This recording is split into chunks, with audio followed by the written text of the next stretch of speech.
Muy buenas noches a todos, jueves 8 de enero, 22:02, intentando entrar puntual. Hoy nos visita don Gabriel Gaspar, académico, ex subsecretario de Defensa, y también nos acompaña Juan Pablo Ellinger y Oscar Fuentes. Muy buenas noches a todos. Buenas noches, Javier. Buenas noches, don Gabriel Gaspar y Juan Pablo. ¿Cómo estás?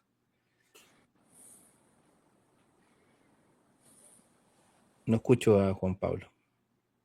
Estás mute, Juan Pablo. Uy, sí, ahora sí. Muy buenas noches, don Gabriel. Ahí sí, ahora sí. Y Oscar. Un gusto estar acá otra vez con don Gabriel, que ya la última vez nos había dicho que estábamos en la década del 30, pero parece que ya estamos en la década del 40, ¿no? Estamos en los finales de la década del 30. Don Gabriel, sin más dilación, para aprovechar esta oportunidad que tenemos de conversar con usted, y de acuerdo al escenario internacional que cada vez más multipolar que estamos viendo, inestable, si podemos decirlo así, ¿cómo evalúa usted lo que está pasando en Venezuela y qué implicancias puede tener esto en las políticas regionales? Si nos puede orientar, por favor. Buenas noches. ¿Qué tal? Buenas noches. Un cordial saludo a todos y a nuestros televidentes, ¿se diría? Sí, se puede decir televidente. Primero, agradecerles la oportunidad y, en segundo lugar, dos advertencias metodológicas. Uno, estos hechos, como ocurre en todo conflicto bélico, están plagados de desinformación. Y en muchos casos hasta son desinformación precisamente preparada para desinformar, no es por falta de información. Y eso es, la verdad, se irá saliendo con el tiempo. Segundo lugar, he tratado de mirar estos temas sin cargas ideológicas, sino más bien analizando el crudo conflicto y aprendiéndome de los adjetivos. Y en ese punto de vista, la primera afirmación que hago es que los sucesos de Venezuela son un síntoma más de un problema mayor, o de un proceso mayor. Y ese proceso es la descomposición del orden mundial que nos rigió desde el año 45 hasta la fecha, que tenía instituciones, reglas, etcétera, pero digamos que está colapsando. Y voy a tratar de probar esta afirmación. Segundo, yo diría que aquí hay tres temas entrecruzados que se retroalimentan, pero a veces confunden. Uno es la situación, llamémosla así, Maduro, todo lo que pasa con el mandatario, tanto las circunstancias de su captura como después del juicio en Brooklyn, en fin. Pero eso es un capítulo que anticipo la conclusión. Es quizás lo que tiene mucho rating a rato, pero que influye cada vez menos en la interna del conflicto venezolano. En segundo lugar, lo que podríamos llamar el post-conflicto o post-sábado al interior de Venezuela. Algunos le ponen transición, la verdad es que luego voy a tratar de explicar esto. En el fondo es la recomposición del poder al interior de Venezuela. Pareciera que estamos en los primeros indicios y de una forma muy insospechada. Y lo tercero, la repercusión internacional. Dentro de ello, obviamente, y para concluir, cómo nos pega a nosotros, pequeño país austral, nuestro país, y algunas ideas que me gustaría comentar con ustedes. Entonces, voy primero al tema de Maduro. Primero, lo más llamativo, por la espectacularidad de la operación, sin lugar a dudas que fue una operación que tiene una muy buena planificación desde el punto de vista militar, donde hay un componente de inteligencia muy clave, que habla también, a contrario censo, de una deficiente respuesta de parte de la fuerza venezolana, porque que yo sepa, desde hace unos 20 años los venezolanos se vienen preparando, digamos, el régimen bolivariano se viene preparando para un golpe del imperialismo, como lo titula, Y la verdad es que uno esperaba que hubiera habido una defensa más estructurada, ¿no? Que no ocurrió. Hay ahí un capítulo interesante, que es el capítulo de los cubanos, que lo develó el propio gobierno cubano. No lo revelaron ni el gobierno de Caracas ni los americanos, lo revelaron los propios cubanos, que habla de 30 y tantos muertos. Y ahí viene, por ejemplo, esto de las no noticias, ¿no? Es curioso que murieran todos. Es curioso que no haya habido ningún herido. Es curioso que no haya ningún capturado que haya sido subido a un helicóptero para después interrogarlo. Están todos dados de baja. Bueno, la historia se sabrá con el tiempo, ¿no? Tampoco sabemos cuántos si hubo o no hubo y cuántas fueron bajas venezolanas.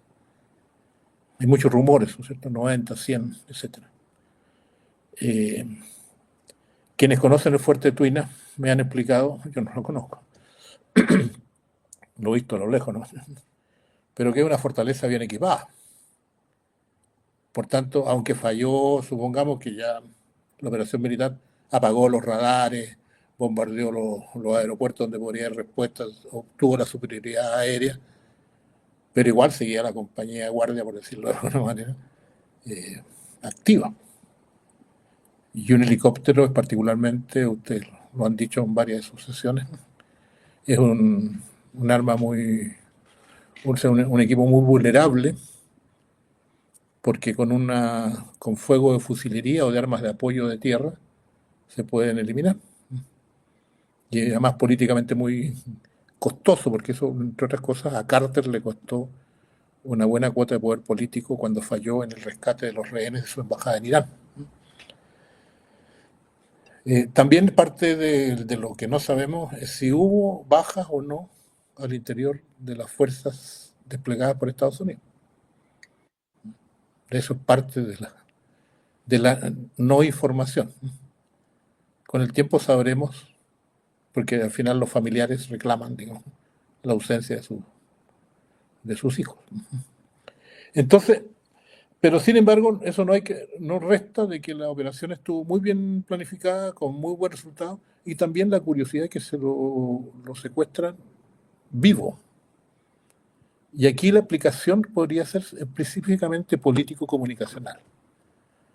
Porque después, ¿qué es lo que tenemos? Bueno, el traslado a Estados Unidos, el sometimiento a un juicio en Brooklyn, las distintas fotos, tomas, videos, lo cual obviamente golpea la moral de su gente, pero también le da una tremenda victoria político-comunicacional a la Casa Blanca.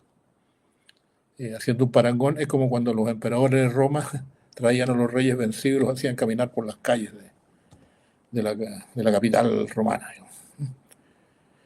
Pero como dije anteriormente, esto que es lo más sintomático y que provoca análisis en los matinales, surgen los analistas, etc., tiene mucho rating, pero ya Maduro dejó de ser un factor al interior de la política norteamericana, perdón, de la política venezolana. Y por tanto, en algún momento va a terminar apagándose.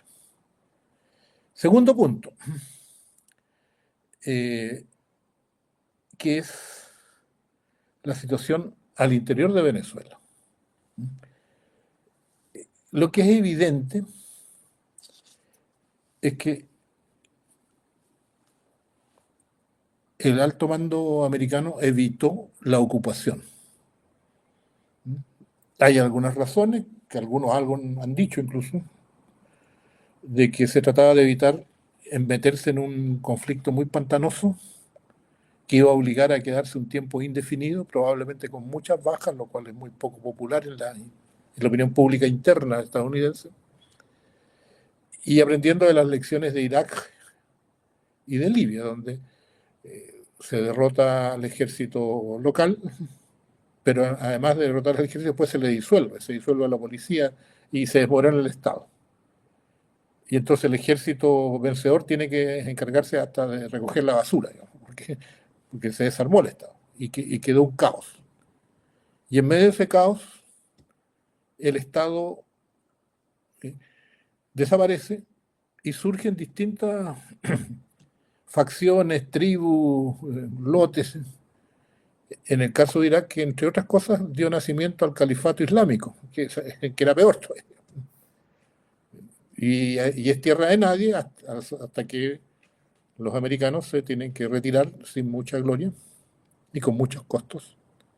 Y la respuesta de la administración Trump fue durante su campaña que eso era el costo de guerras donde nunca tenían que haberse metido. Y la culpa la tenía Biden y los demócratas. Entonces, por tanto, quedarse en ocupar Venezuela, que ya también era una tarea mayor, con un futuro largo y sinuoso, chocaba con su promesa de que había que ocuparse de América primero y no meterse en conflictos ajenos, donde además podían morir jóvenes americanos. Pero lo que llama aquí la atención es que la fórmula que se buscó, que en el fondo es la continuidad del régimen, porque el régimen ha continuado completito, además en la forma que el propio régimen tenía planificado. Desapareció el número 1, en la línea de sucesión estaba Delcy Rodríguez. Entonces no hay ninguna maniobra, digamos, novedosa. Pero lo que no está aquí presente es María Corina y su gente, que por alguna razón fue marginada. Recordemos aquí, para la pura curiosidad histórica, que tendrán que develarlo, que cuando María Corina salió de Venezuela, el contratista, como se le llama en la jerga estadounidense, al personal que la sacó, que en general son excombatientes veteranos de guerra, pero el contratista a cargo de la operación contó y dio varias conferencias de prensa diciendo que la llevó a Curazao, alguna isla por ahí cerca, y de ahí voló a Estados Unidos, que por eso no llegó a tiempo a Oslo, se demoró. Entonces la pregunta que no está respondida todavía, María Corina podría responderla, es qué conversó en Estados Unidos, porque probablemente allí no se llegó a un acuerdo. ¿Qué más podemos agregar? Que el objetivo privilegiado por Washington era evitar el caos, y para eso tenía que negociar con aquellas fuerzas que eran capaces de conservar el orden al interior de Venezuela. Y en las condiciones actuales, como lo dijo el secretario Rubio, yo estoy pensando de aquí a una semana, 2 semanas, no estoy haciendo teoría política sobre las transiciones. Era el régimen, con una tremenda cambio. Es el mismo régimen, pero con un tutelaje de Estados Unidos que ha sido indisimulado. Hemos visto todas las declaraciones del presidente Trump. Me voy a quedar hasta que sea necesario. El petróleo aparece ya como una carta decisiva, que en definitiva es que el petróleo venezolano no puede salir de Occidente, no puede llegar a Irán, a China, a Rusia, sino que tiene que ser una reserva de Occidente. Se prometen inversiones que van a ser cuantiosas y van a demorar mucho tiempo, porque hay que reconstruir toda la infraestructura de PDVSA, que está completamente deteriorada. Entonces, digámosla, así como la solución militar fue rápida y exitosa, la solución política parece mucho más sinuosa, porque aquí nadie puede asegurar, pese a que se ha señalado que hay un plan de 3 fases, pero es un plan que no está pauteado, por lo menos con alguna temporalidad. Y está claro que elecciones, el mundo González, eso no está en primera prioridad. Llegará en algún momento, podrán haber razones, pero está claro que hoy día no lo es. Y en tercer lugar, el tema de las repercusiones internacionales. Entonces lo señalábamos al comienzo. Este es un síntoma más del desorden mundial, un proceso que empezó hace tiempo, pero que se ha ido agravando, y yo diría que en esta semana se aceleró. Eh, eh, eh, es un desorden que es político, pero también es económico, porque, como bien recordaba, no sé si JJ, alguno de ustedes recordaba al comienzo, de cómo Estados Unidos ha anunciado también que se va a retirar de muchos organismos multilaterales. Uno de los que ya se había retirado de la Organización Mundial de Comercio. Entonces, yo veo un reclamo de todos los del mundo jurídico, diciendo, ¿no?, que esto está malo, está bien, y probablemente tiene mucha razón. Pero el problema es que con eso no se resuelve el problema. Y eso es particularmente complejo para países como nosotros, que le apostamos al libre comercio, le apostamos a la apertura global, somos uno de los países más abiertos del mundo, pero que no tenemos ninguna certeza de que esas reglas van a seguir vigentes, por lo menos en todas las partes del mundo. Entonces vamos a tener que repensar, no porque nos guste o no nos guste, sino porque la realidad cambió. Y eso no lo resolvemos en términos académicos, sino en el más puro y frío análisis de fuerza que existe hoy en día. La segunda conclusión que uno podría sacar, junto con este incremento del desorden, es que, conforme lo señaló la propia estrategia de seguridad recientemente publicada por los americanos, todo indica que Estados Unidos se repliega sobre el continente americano, lo que ellos llaman el hemisferio occidental. Y en particular, eso se expresa en su preocupación por los pasos oceánicos. Y allí tuvimos un primer round hace algunos meses en torno a Panamá, donde las explicaciones fueron absolutamente, yo diría, poco prolijas, porque el presidente Trump llegó a decir que el canal estaba custodiado por tropas chinas, lo cual era completamente inexacto, por decirlo elegantemente. Y también el otro paso interoceánico, que es el del Ártico. Y la promesa americana allí es que Canadá se transforme en un estado más de la Unión Americana y sus apetitos sobre Groenlandia. O sea, aquí no nos sirve la ideología, por ejemplo, ¿no? Porque Groenlandia tiene una asociación con Dinamarca. Groenlandia, Dinamarca es parte de la OTAN. Está cubierto por la seguridad colectiva de la OTAN y de Estados Unidos, dentro de la cual está Estados Unidos, para garantizar el libre tránsito en Groenlandia, por el paso en lo que corresponde al Ártico. Entonces no hay necesidad de hacer casi una propuesta de anexión sobre un territorio que, convengamos que no solo es paso oceánico, sino que también muchas riquezas naturales que están en su subsuelo. Todo esto refleja otro tema que tampoco es nuevo, pero que ahora también se va a acelerar, que es la debilidad del multilateralismo. Y Naciones Unidas, que es el principal órgano, va camino de ser una reedición de la llamada Liga de las Naciones, que surgió al final de la Primera Guerra Mundial para impedir precisamente que hubiera una segunda conflagración, y no sirvió para nada. De partida porque dejó afuera a Alemania y a Rusia, en ese entonces Unión Soviética. Entonces es muy difícil garantizar una paz si deja afuera a alguno de sus actores principales. Bueno, la Liga de Naciones murió con la invasión a Polonia. Y Naciones Unidas está pasando por un bajo momento. Y recién recordábamos que los americanos acaban de anunciar que se van a retirar de buena parte de los organismos, de muchos organismos dependientes de Naciones Unidas. En definitiva, el multilateralismo pasa, lamentablemente, si quieren un juicio, porque a nosotros, a los chilenos, nos gusta el multilateralismo, pero lamentablemente no las lleva todo consigo hoy día. Entonces, a veces uno tiene que trabajar con la realidad, no con los deseos. De lo contrario, uno se enamora de las ideas. Y eso es muy peligroso cuando uno conduce relaciones de poder. ¿Qué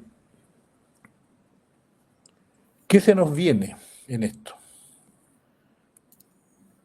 Un mundo, yo diría, muy complejo, porque si bien hoy día todos dicen la trampa de Tucídides, de la emergencia de China versus el poder americano, pero vamos viendo datos duros. Desde el punto de vista estratégico, Estados Unidos tiene superioridad indiscutida. Un solo dato, Estados Unidos tiene 11 portaaviones. China, la que lo sigue, tiene 3, de los cuales el último, obviamente, es de tecnología muy competente. Los anteriores son portaaviones de modelos soviéticos muy atrasados, que pueden llevar un ala más pequeña de aviones. Pero económicamente, China ha desplazado comercialmente a Estados Unidos. Eso provoca más comercio. Y la tendencia, uno dice, ¿va a haber guerra entre ellos? En lo personal, con los datos, yo diría que no, en lo inmediato. ¿Por qué? Porque en primer lugar los chinos, por su forma de gobierno, pueden planificar a largo plazo. Y creo que lo conversábamos la última vez, los chinos tienen, lo he conversado con altos dirigentes chinos, altísimos, que están muy cerca del emperador, ¿no? Que me dicen que ellos el año 49, el 2049, China, la República Popular China va a alcanzar un nivel de desarrollo que va a permitir garantizar que la paz y la cooperación reinen entre todas las naciones. Eso me lo han dicho. Yo lo traduzco, el año 49 vamos a ser superpotencia. Es lo que me quiere decir el señor. Y van camino para allá. Y como son discípulos de Sun Tzu, colocan el enfrentamiento donde ellos son fuertes. Elige tú el campo de batalla, dice Sun Tzu. No que lo eligen. Y si militarmente son más fuertes los americanos, no van a ir de eso. Van a colocar el acento en el ámbito económico, comercial y tecnológico. Y Taiwán, bueno, con Taiwán van a aplicar todo tipo de presiones, pero hasta la fecha indica que seguiría en el camino de Hong Kong, para llegar a un punto de integración plena de su economía, que ya están bastante integradas, en el cual se plantea el principio que una sola China, dos economías. La semana pasada, antes del bombardeo en Caracas, los chinos hicieron el Ejército Popular de Liberación, hizo una tremenda maniobra, rodeó Taiwán, metió cohete, balazo, de todo con munición real, a escasa distancia del límite político internacional. Los americanos no dijeron nada, por lo menos en público. A lo mejor hubo una nota, alguna conversa en privado, nunca lo sabremos.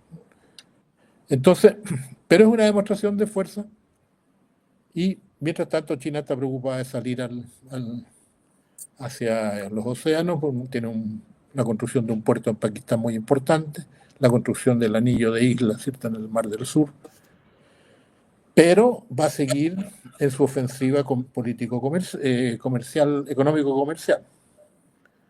Por tanto, y bueno, Ucrania en el ámbito respecto a Rusia,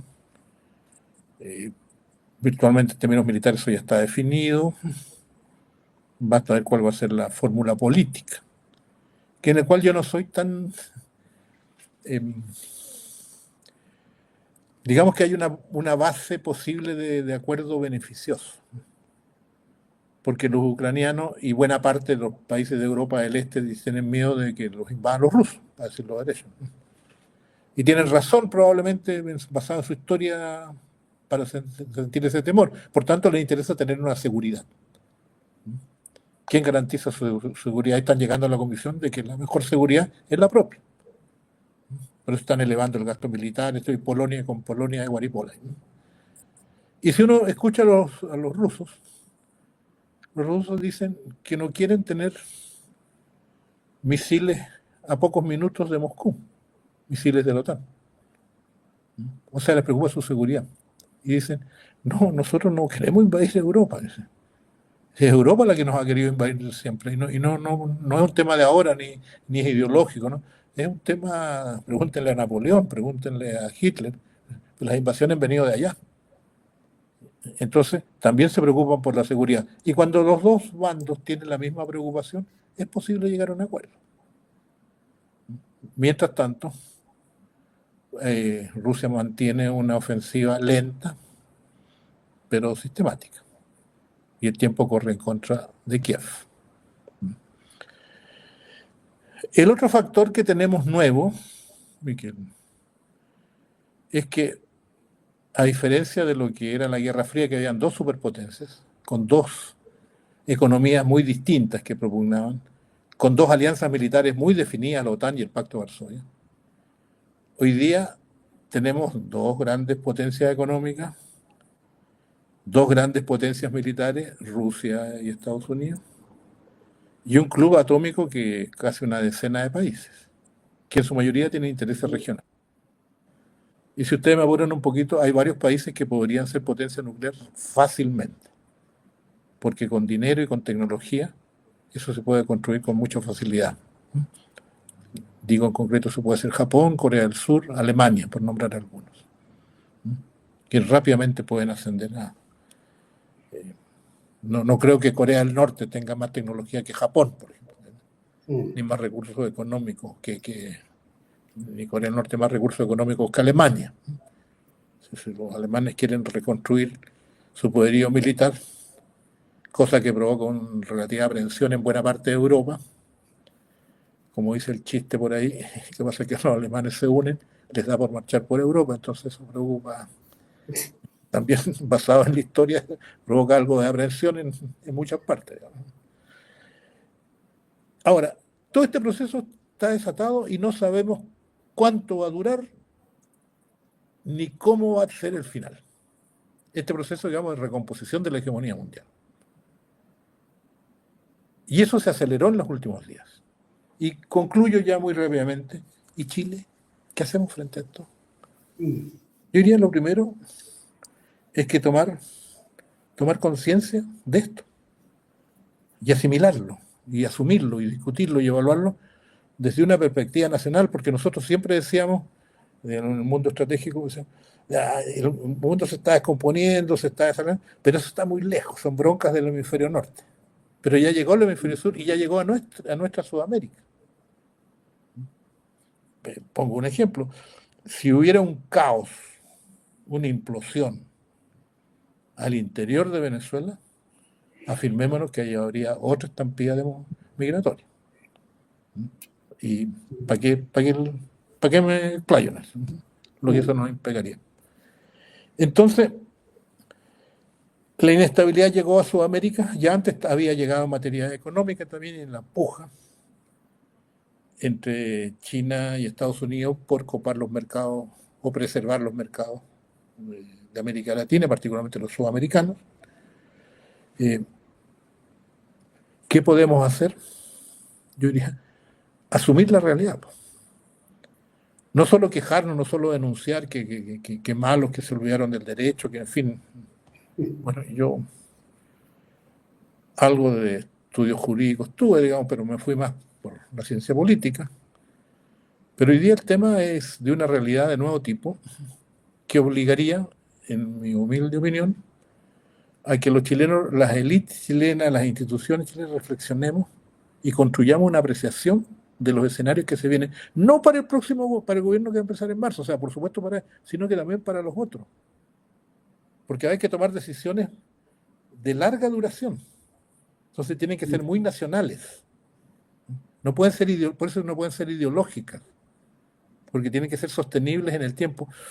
Pongo un puro tema nomás, recordando los años 30. En los años 30 nuestra naciente Fuerza Aérea tenía, todo su equipamiento era alemán y su doctrina era alemana. Así es. Y teníamos, ¿cómo se llama? Una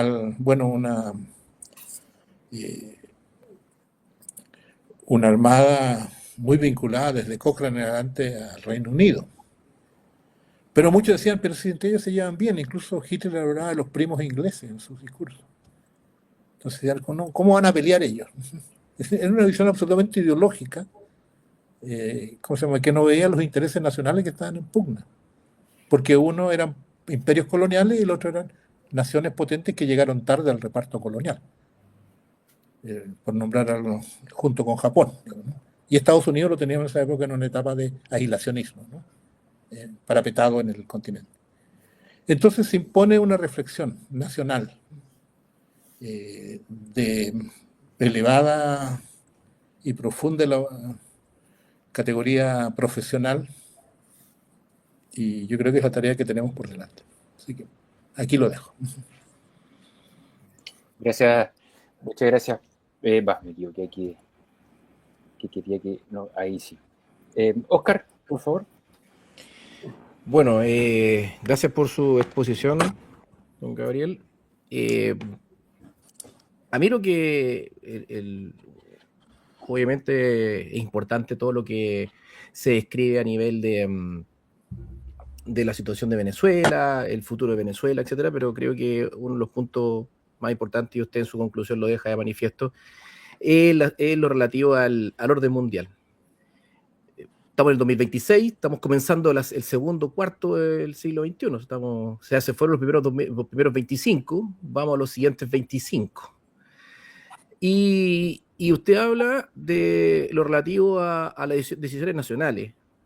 Nosotros tenemos un modelo de desarrollo iniciado, para decir una fecha exacta, por una decisión política, un 6 de abril de 1975 en el Palacio Cerro Castillo. Ahí se toma una decisión de dar una terapia de choque y abrir la economía, hacer un cambio radical, pero también una decisión también que se traduce en aspectos jurídicos, y con el camino después ya en democracia también se consolida una diplomacia abierta a los tratados de libre comercio.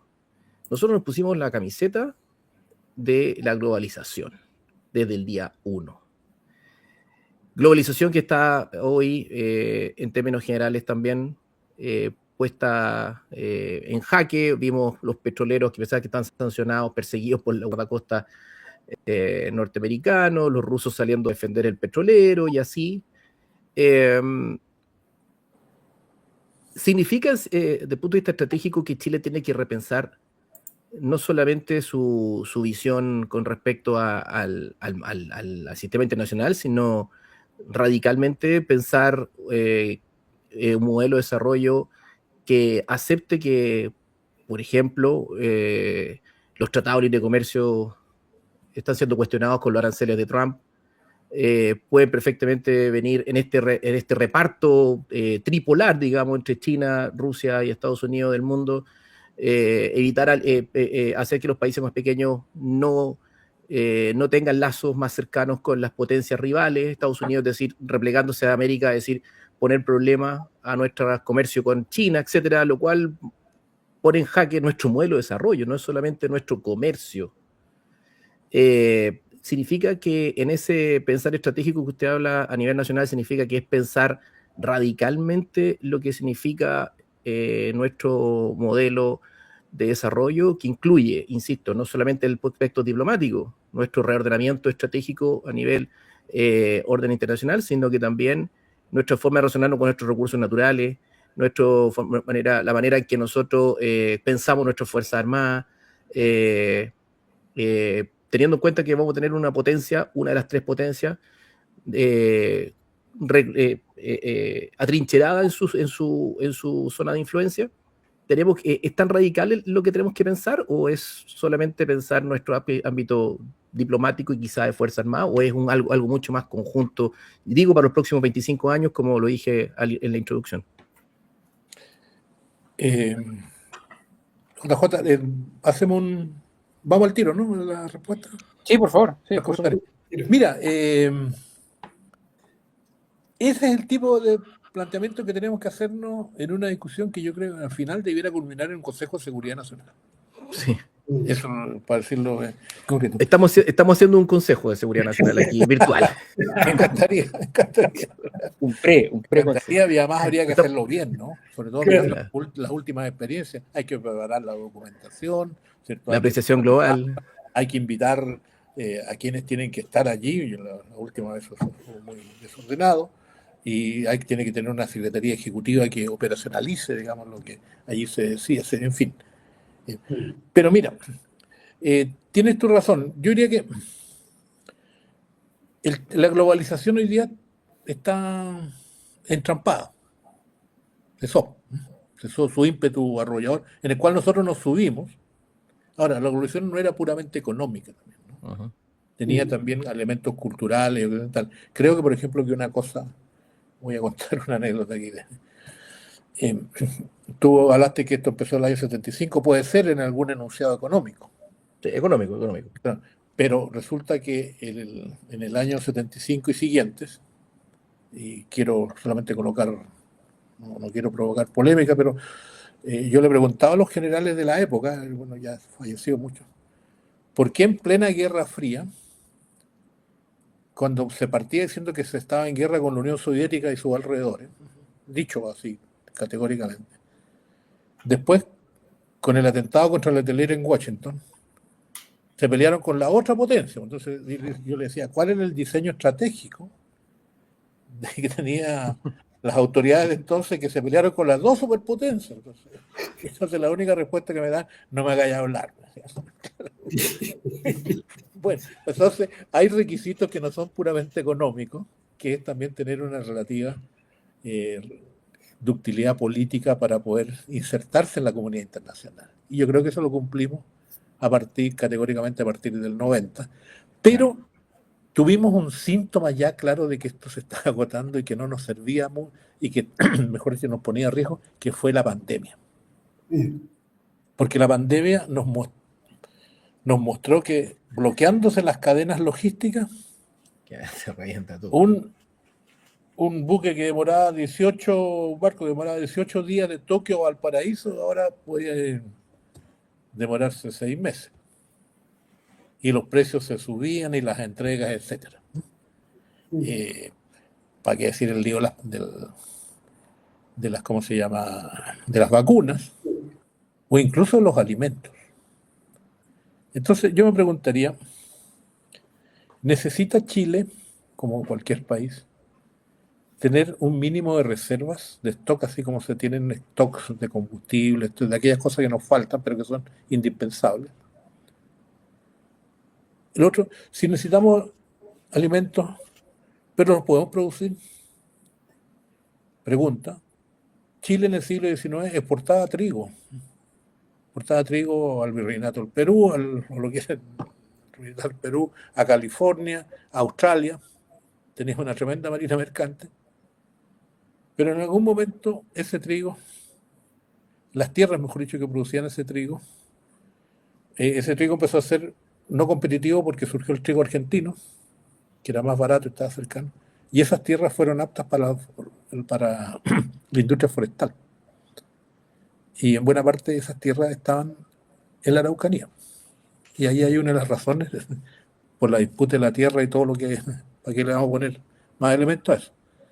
Pero en definitiva, Chile necesita tener reservas de alimentos, suponiendo que hay un desorden gravísimo del sistema mundial. Por colocar un solo elemento, Chile necesita... Puede ser que realmente que la forma no sea que nosotros lo produzcamos, pero necesitamos tener alianzas fáciles y dúctiles que nos permitan proveer, así como otros van a necesitar productos que nosotros tenemos con relativa facilidad y abundancia. Estoy pensando en primer lugar en países muy cercanos. Por ejemplo, obviamente Brasil, Colombia, para nombrar países con los cuales nosotros podríamos tener, suponiendo que se colapsa todo, se bombardea el canal de Panamá, por ejemplo, y quedamos en ese tipo de... Si se bombardea el canal de Panamá, entre paréntesis, el estrecho de Magallanes pasa a cobrar una importancia tremenda, entonces mejor defendamos el canal, digamos. Esa debería ser nuestra conclusión. Entonces, sí, hay que buscar,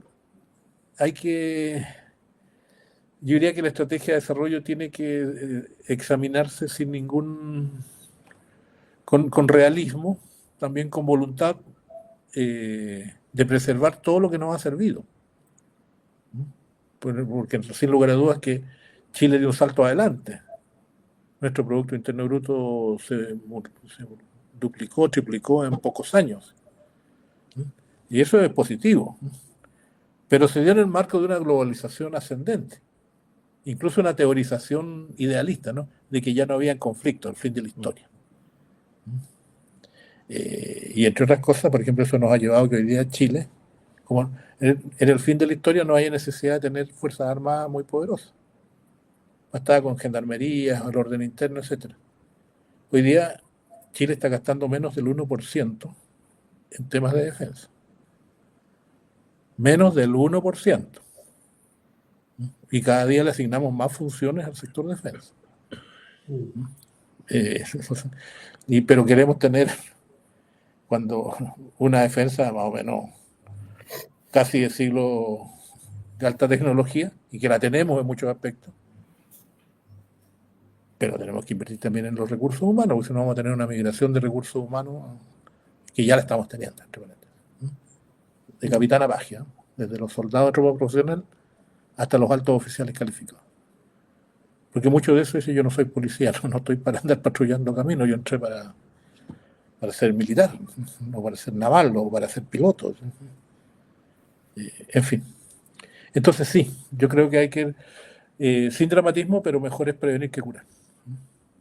Ahora, ¿en qué sectores, en qué ámbitos?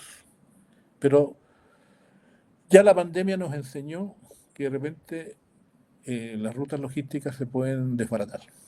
Y obviamente conflictos las desbaratan más. Sí. Bueno, yo trabajo en el ámbito de informática y nosotros siempre tenemos los planes de lo que denominamos el disaster recovery. O sea, en caso de que haya un desastre, tenemos que tener el plan de contingencia de qué es lo que hacemos cuando todos los sistemas fallan.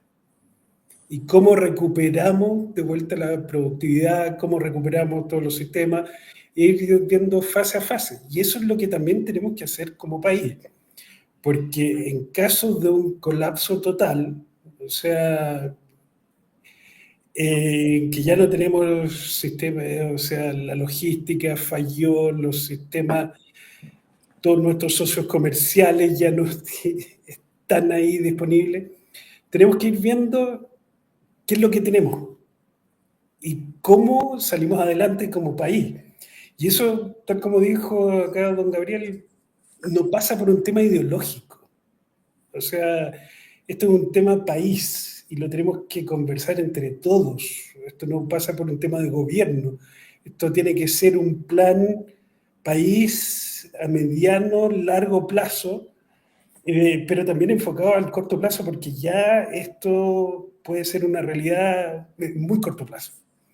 Y los desafíos que se vienen ahora en este mundo que no sabemos hacia dónde va, también son fuertes. O sea, si bien ahora, y yo igual celebro que el gobierno ahora el fin de semana se hayan juntado todos, ver al canciller, al subsecretario de Defensa y al presidente y a la secretaria general de gobierno, todos juntos ahí en La Moneda. Bueno, yo siempre pensaba que se juntaban solamente para peñas folclóricas, no, pero esta vez parece que estaban juntos para algo más que hablar sobre... Y estaban como preocupados de la situación. Y eso le hace bien al país, o sea, mostrar ciertos signos de que ya dejamos esa fase de despreocupación atrás y que ahora queremos hacer las cosas bien y nos tocó. Y que, oye, Chile siempre ha estado a favor del derecho internacional, pero ya, ¿qué es lo que significa el derecho internacional? ¿qué es eso? Nosotros tenemos ahora como candidata a secretaria general de la ONU a Michelle Bachelet. El presidente electo no se ha querido pronunciar. Las Naciones Unidas están en una grave crisis. O sea, y yo creo que ese no pronunciamiento le hace mal al país, porque eso es una discusión que también tenemos que tener como país. O sea, y tampoco no es un tema ideológico. O sea, si bien todos lo queremos traer a una discusión ideológica, porque Michelle Bachelet efectivamente representa a la izquierda en el país, y el presidente electo pertenece a la derecha, tenemos que ver y discutir y debatir seriamente. En este escenario actual, ¿nos conviene tener a una secretaria general? ¿Nos conviene participar en esta elección?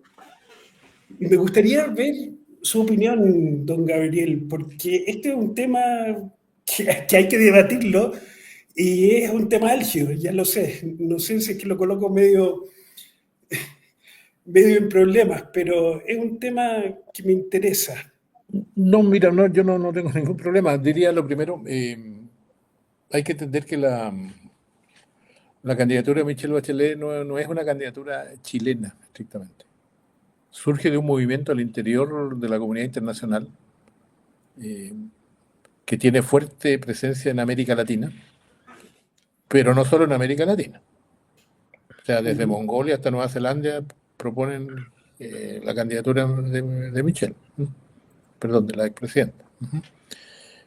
¿Por qué? Por su trayectoria, por su persona, no es necesariamente por su nacionalidad. Es por su estatura al interior de la comunidad internacional. Y de ser candidata no va a ser la candidata de Chile, va a ser la candidata latinoamericana. Para eso tiene que obtener la nominación de los latinoamericanos. Creo en lo personal que sería bastante poco entendible que Chile no la apoyara, digamos, con todos estos antecedentes. Y porque eso sería ver el problema de la candidatura como un problema chileno, de la doméstica chilena. A lo mejor, aquí hay dos opciones.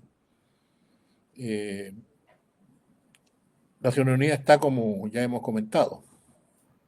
Entonces, encabezar un movimiento global por el fortalecimiento del multilateralismo y por la construcción de un nuevo orden, ¿cierto?, donde se respete el derecho de las naciones, es una linda tarea que puede ampliar la estatura estratégica de Chile. Vuelvo a repetir, Chile es un país relativamente chico en el mundo. Nosotros somos 20 millones de habitantes, 350.000 millones de PIB. Como he dicho otras veces, nosotros somos como la tercera parte del estado de Sao Paulo, ya no digamos de todo Brasil. Entonces, que un país de esta naturaleza, todo Chile cabe y todavía le falta para llenar Ciudad de México. Ya no hablemos de los grandes centros de Asia y de la India. Entonces, que un país tan pequeño, entre comillas, pero también tan ordenado, y eso es un mérito nuestro. Nosotros tenemos institucionalidad.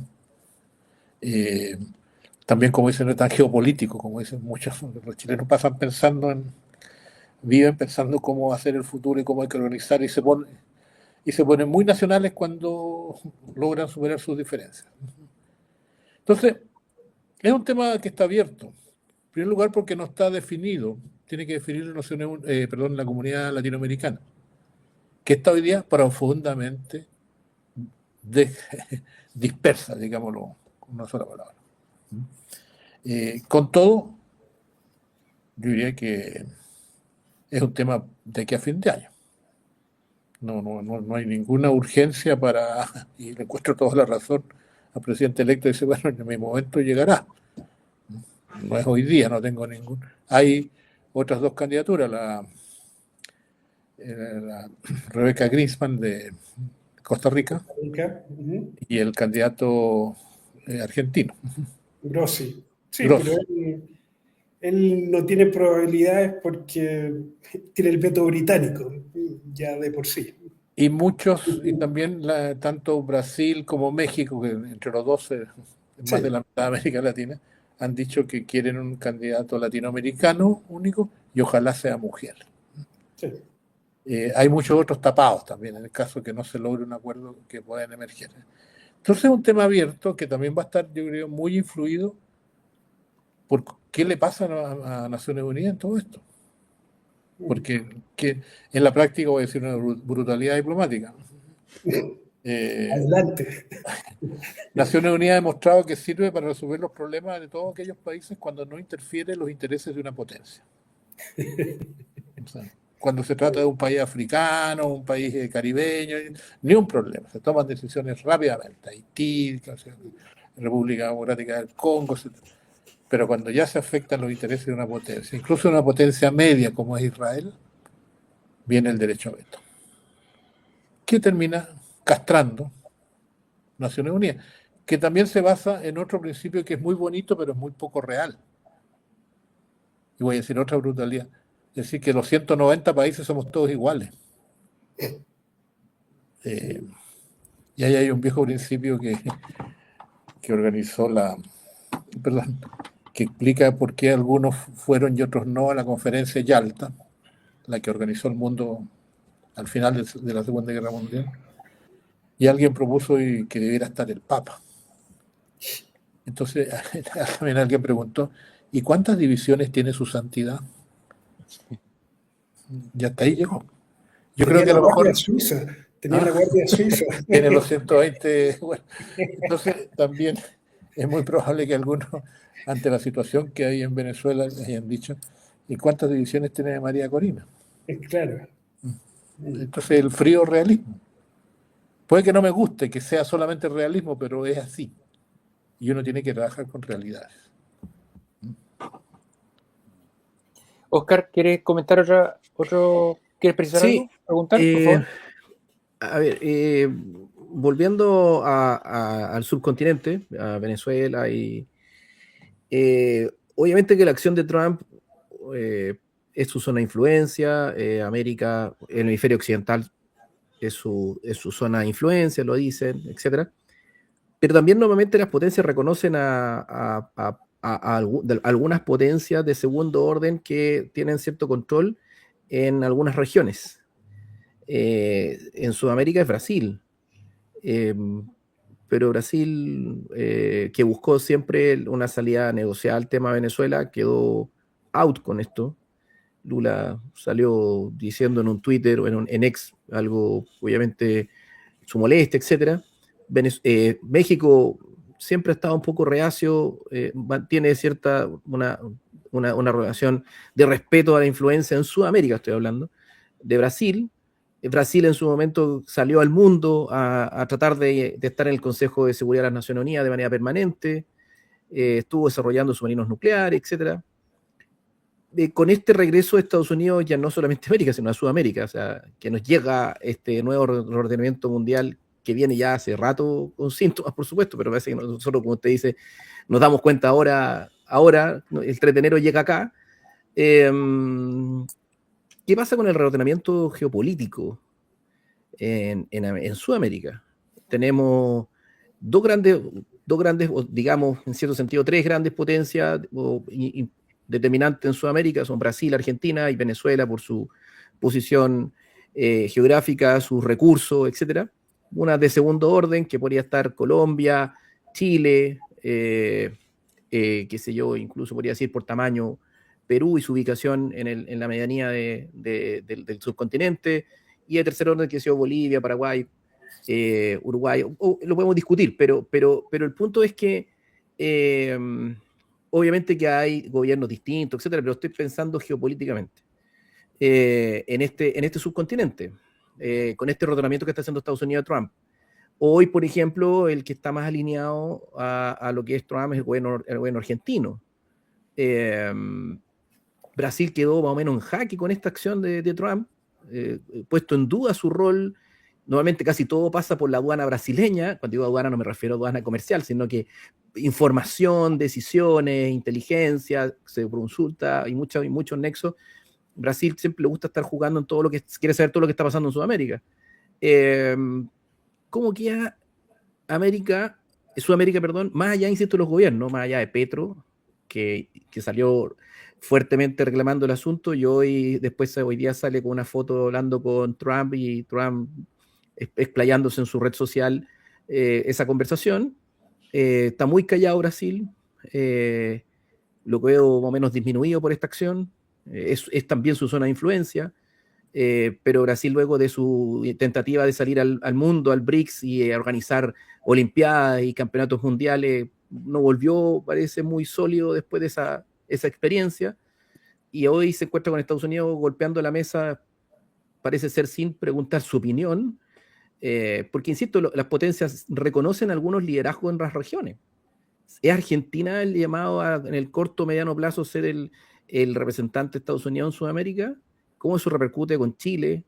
Me refiero entonces al retornamiento geopolítico en Sudamérica.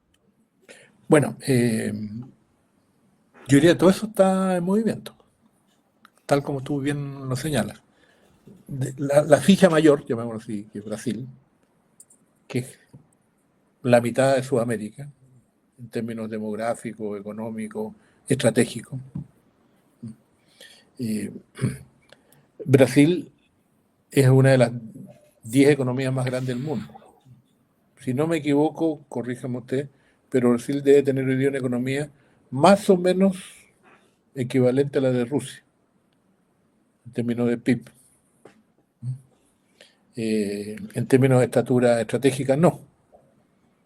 Los otros tienen como 5.000 ojivas nucleares.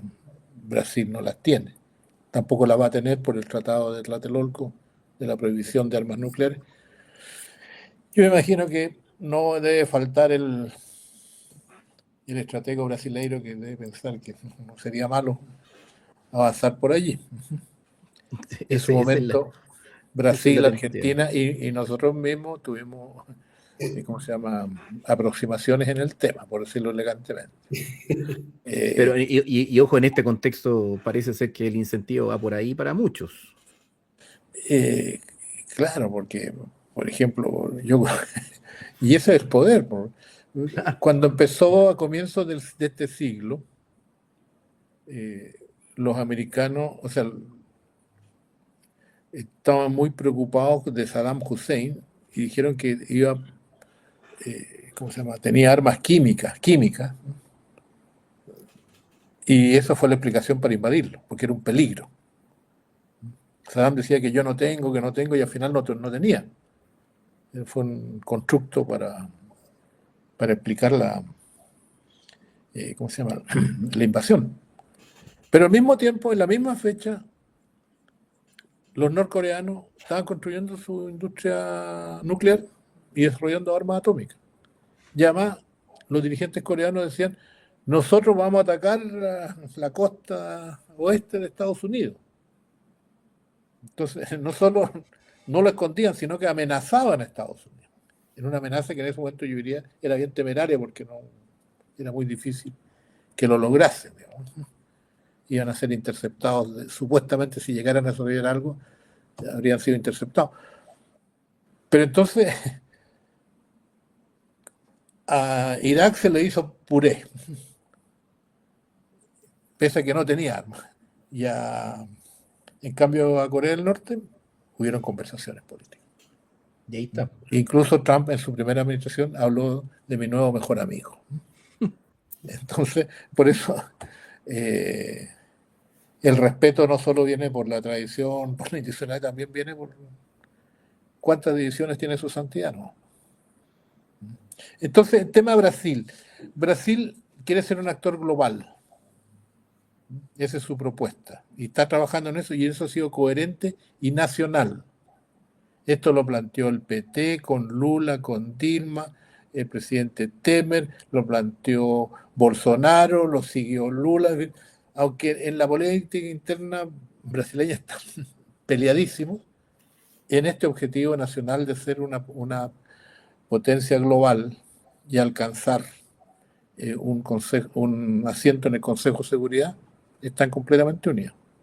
Su programa de renovación de armamento, programa Riachuelo la renovación de la flota y de los submarinos, el uso de los Leopard, en fin, y el acuerdo con los Gripen, que ellos los pueden incluso con transferencia electrónica, tecnológica con los últimos modelos, van a ser armados completamente en Brasil. Y cuando se entregue el último escuadrón, Brasil se va a quedar con la capacidad para producir Gripen. ¿Y a quién se la va a ofrecer? A los vecinos. No los vecinos, a Colombia ahí que ya compró y hay una discusión en Colombia. Mi impresión conociendo bien Colombia, que las Fuerzas Armadas colombianas y buena parte de la sociedad colombiana es profundamente amiga de Estados Unidos. De Estados Unidos. No es una cosa ideológica, son, y en el plano militar, completamente. Entonces tendrían que cambiar doctrinas, equipamientos, en fin, sería muy difícil y tiendo a pensar de que ahí se va a repetir un entendimiento con los americanos. Se va a recuperar, digamos, el que tuvieron. Entonces, tú dices que esta decisión puso en jaque a Brasil, sí, pero puso en jaque a todo. Sí. O sea, no solo Brasil. La diferencia de Brasil es que tiene una sólida relación con las potencias no occidentales. Y eso no le, ¿cómo se llama?, contradice esto de la estrategia de seguridad nacional. Y como muy bien dice la nota, Itamaraty es una de las diplomacias más excelentes y profesionales que tenemos en Sudamérica. Ellos tienen una Secretaría de Asuntos Estratégicos que planifica, que no se mete en ningún tema de coyuntura, sino que planifica a largo plazo, ¿cierto?, lo que decía el Estado brasileño. Y eso no está cuoteado nada, ahí están, como la selección nacional, todas las mejores cabezas pensantes están allí. Sana envidia. Sana envidia con los avances de los brasileños. Con todo,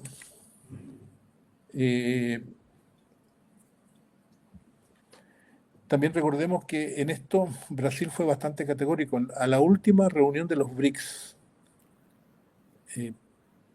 Brasil vetó el ingreso de Venezuela y de Nicaragua.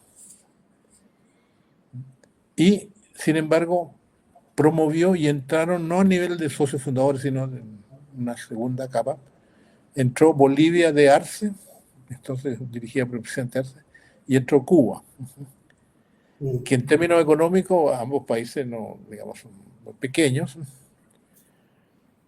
pero lo importante es que los chinos, los rusos, los hindúes le reconocieron a Brasil su imperio en la toma de decisiones sobre Sudamérica. Nadie protestó. Entonces, tiene buenos aliados no occidentales. Tiene una política, recién hablé bien de Itamaraty, tiene una excelente política hacia el África. Histórica. Claro, y tiene, claro. Ahora, para llegar al Asia, donde Brasil hoy día le vende sobre todo alimentos, particularmente soja, que se produce en el Mato Grosso, cuya capital es Cuiabá. Está muy cerca de la frontera de Bolivia.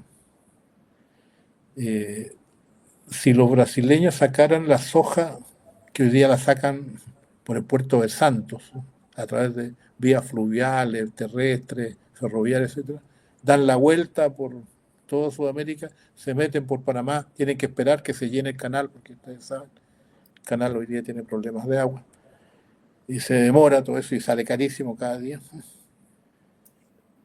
Sin embargo, si nosotros uniéramos Cuiabá con Antofagasta, Iquique, Arica, Hilo, la soja brasileira fluiría mucho más barato y más rápido hacia el mundo asiático.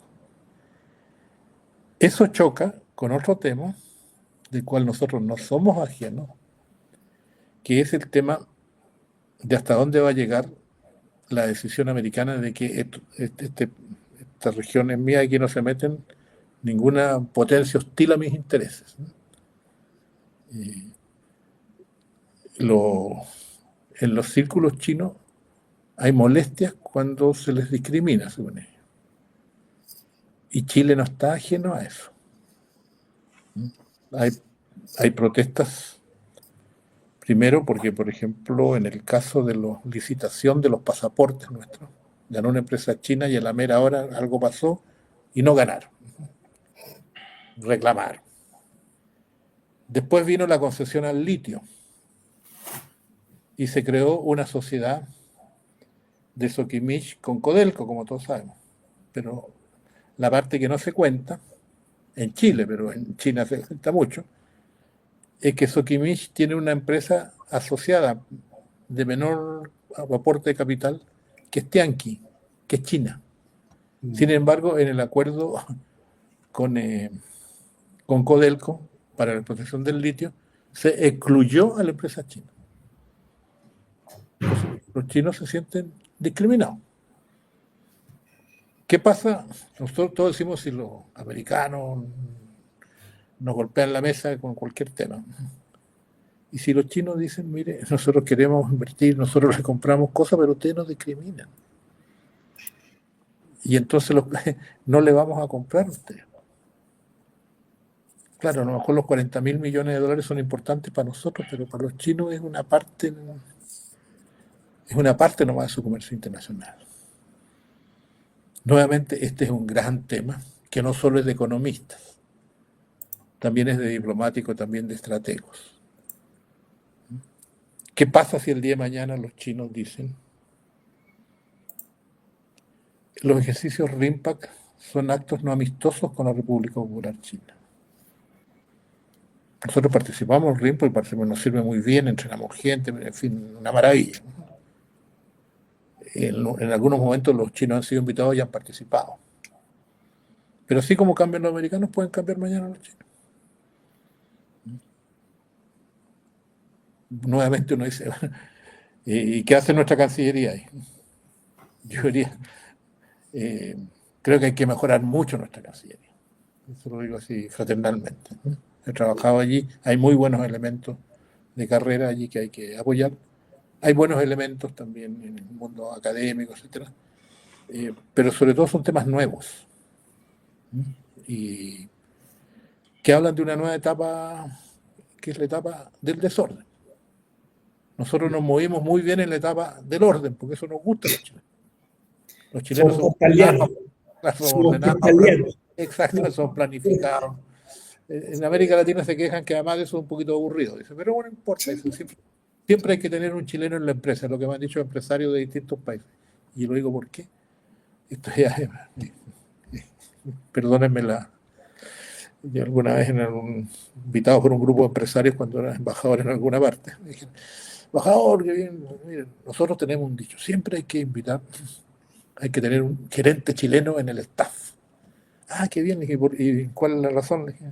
No, porque el chileno es organizado, el chileno hace una planificación, después llega a la reunión y dice, bueno, en la última reunión quedamos en esto, quién cumplió, quién no cumplió, y el chileno pone orden. Qué bueno, entonces los demás dicen al principio, pero al final todos agarran el ritmo. En algunas partes más, en otras, pero en fin. Por ejemplo, nosotros en Colombia con los paisas, los de Medellín, nos entendemos muy bien. Con otras regiones son un poquito más relajadas, digamos.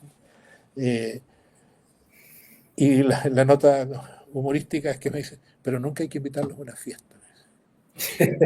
Digo yo, ¿por qué? ¿Por qué no hay que invitar? ¿Por qué no discriminen? No. Digo que, cuando un chileno llega, es muy amistoso, llega con un par de buen vino chileno, y ¿qué hace? Se siente en un rincón con sus amigos y se ponen ahí a platicar de fútbol, de política, te la pasan muy bien, pero no bailan. Entonces nuestras señoras se aburren, la fiesta es un desastre, la pasan súper bien. Entonces hay que balancear la influencia chilena.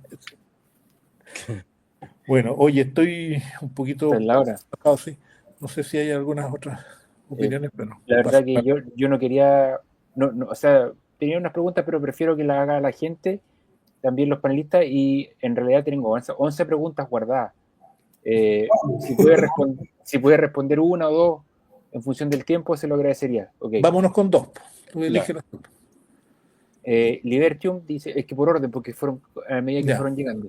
Al poner Gabriel, don Gabriel, ¿qué piensa que exista la posibilidad real de que tras la asfixia de Venezuela puedan terminar cayendo los regímenes de Nicaragua y Cuba? Bueno, yo creo que quedan vulnerables, obviamente. Ahora, si van a caer o no, no sé. Pero nuevamente, volviendo al realismo, ¿qué pasa si una ficción colapsa el régimen cubano? Preguntamos, ya saquémonos, sucede eso. Y nadie pone orden en la isla. ¿Qué sucedería? Tendríamos 1 millón de cubanos en Florida al día siguiente. ¿Eso le gustaría a la comunidad cubano-americana? ¿Al gobierno americano?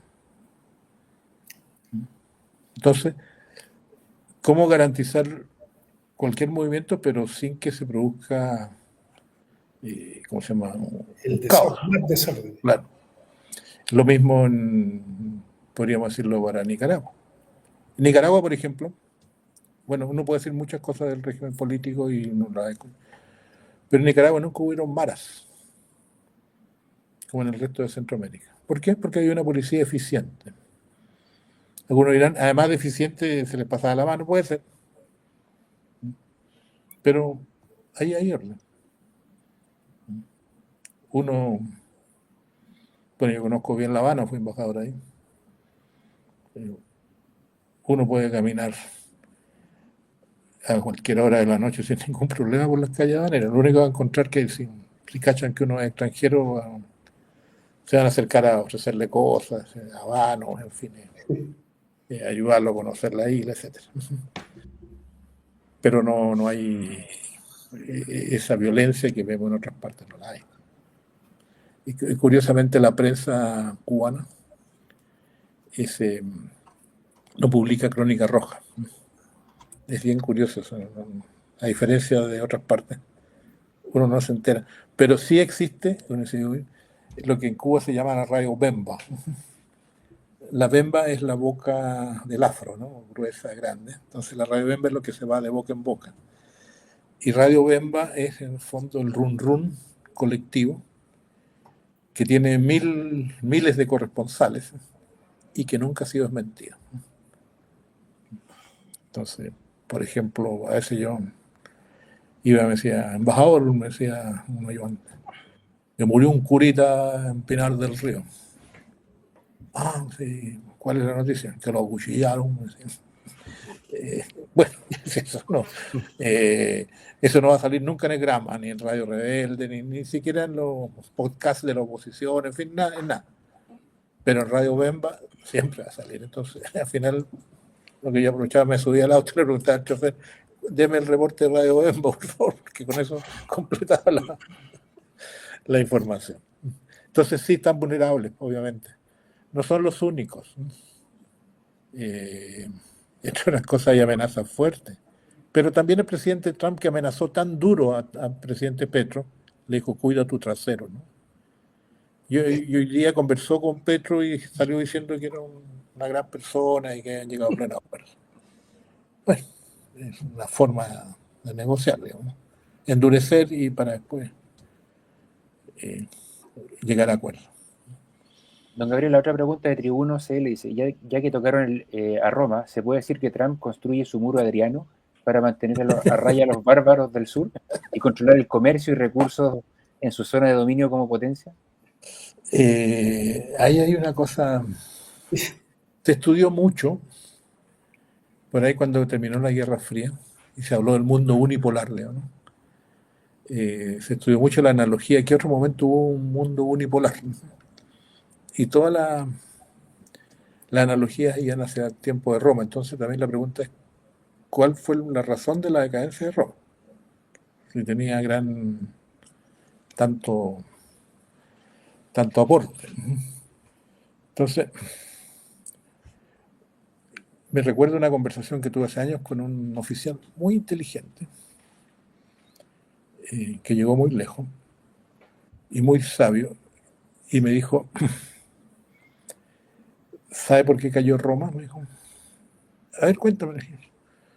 Míreme, Roma surgió cuando la defensa de Roma y su expansión, la expansión de su núcleo vital, estuvo a cargo de los ciudadanos romanos.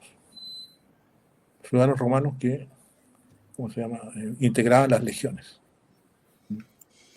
Y esa era la cohesión interna que tenía Roma. Y por supuesto permitió también el desarrollo de sus instituciones, ¿no? Desde el derecho romano hasta los acueductos, en fin, los caminos, todo lo que fue Roma. Y cuando empezó la cadencia, cuando eran tan ricos que los ciudadanos romanos ya no quisieron servir en las legiones y engordaron y se dedicaron a la buena vida. ¿Y quién los cuidaba? Las legiones, nada más, que estaban integradas, ¿cierto?, por mercenarios. O sea, gente que se dedicaba pero sin cariño por la patria. Yo creo que Estados Unidos está lejos de eso. En Estados Unidos yo conozco poco, ¿eh?, pero en general hay un gran respeto por las Fuerzas Armadas de parte de la población civil. El único momento que hubo, pero que no fue una bronca con las Fuerzas Armadas, sino con el poder político, fue con ocasión de Vietnam. Y es que la sociedad rechazaba la guerra de Vietnam, y los jóvenes no querían hacer el servicio, en fin. Y de ahí en adelante los americanos, después, la forma como salieron de Vietnam, que no fue muy heroica, dijeron, nunca más nos metemos en un conflicto externo, lejano. Y eso lo cumplieron rigurosamente. Podían intervenir con acciones de la CIA, acciones encubiertas, con bloqueos, con guerra, como hoy día llamaríamos híbridas, pero con tropas no. Hasta las Torres Gemelas. El golpe fue tan potente que la sociedad entera se levantó. Y no sé si ustedes se acuerdan, los americanos empezaron a circular por las calles con banderas americanas. Sí. Y pedían venganza, castigo a los culpables. Y esto lo tomó el presidente Bush de una manera muy peculiar. Golpeó. Al principio bombardeó sin mucho éxito algunas regiones de Afganistán, pero después invadió Irak, que no tenía nada que ver con las Torres Gemelas, pero le dio respuesta a ese ánimo de furia de la ciudadanía americana. Y con eso ganó las elecciones. O sea, el objetivo político no estaba en Irak, aunque se dijera que todo eso era para construir la democracia en Irak, cosa que se ve bastante. El tiempo ha demostrado que es muy difícil, que hay temas culturales, históricos, etc. Nosotros hablamos de una política exterior basada en la defensa de la democracia, pero eso es muy válido para Occidente. Y Occidente hoy día es una parte del mundo, y digamos, es una parte minoritaria, ¿no?, en términos demográficos. En otras partes, como dicen algunos amigos, o sea, alguna vez le pregunté a algún estratego asiático conversando, le dije cómo elegían sus gobernantes. O sea, me decía, ¿ustedes eligen con elecciones? Sí, ¿por qué? Porque el soberano, en fin, me iba con toda la teoría. Me decía, ¿y si sale malo? Me decía, el gobernante, bueno, se cambia, pues la gente vota y cambia. Ah, me decía, pero se perjudica por un mal gobierno. Sí, no. Nosotros no lo hacemos así. ¿Y cómo lo hacemos? Nosotros elegimos a los mejores. ¿Y cómo se sabe que los mejores? Es muy sencillo. Cuando un gobierno es bueno, toda la gente se alimenta bien y prospera. Pero para eso tiene que formarse. Y si hay un gobernante malo, no, se le destituye. Se va a reeducación, o sea, de una manera muy drástica. Entonces, nosotros preferimos el bienestar de la población, no necesariamente en su estructura cultural, digamos, civilizatoria. Siempre se piensa que los que mandan saben y tiende a corresponderse, salvo periodos históricos muy complejos. Entonces, volviendo, yo creo que Estados Unidos se está replegando sobre América y va a expulsar, y lo ha dicho, no estamos interpretando, va a erradicar la presencia de potencias que considera son atentatorias de sus intereses. Eso puede ser claramente Irán, por ejemplo. Ahora, si los iraníes estaban haciendo drones, me imagino que tenían mayor preocupación todavía. Si la competencia se va a quedar solo en lo comercial, o va a abarcar también a la infraestructura, me pregunto qué va a pasar con Chancay, o si también va, y lo que sí ya tenemos claro es que en temas de alta sensibilidad tecnológica también ahí hay una suerte de línea roja que los americanos no quieren que se cruce.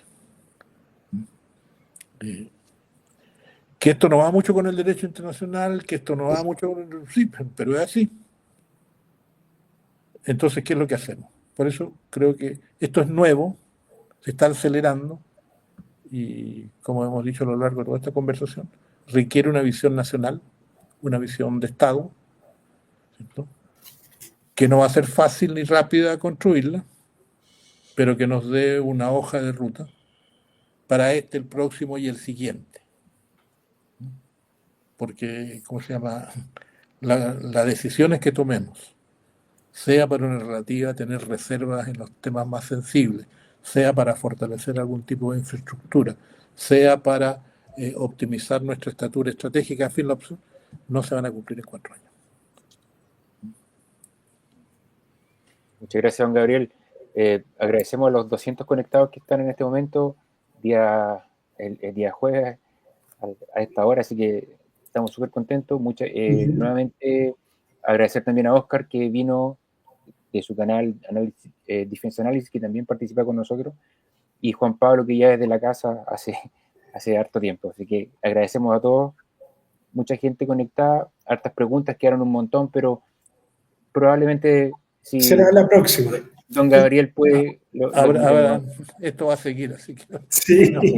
tenemos por rato. Bueno, cordial saludo, muchas gracias a ustedes, ¿no? Muchas gracias, don Gabriel. Gracias. Muchas gracias. Gracias, chicos. Nos estamos viendo mañana con Realpolitik, último programa de la temporada. Que estén todos muy bien y muy buenas noches.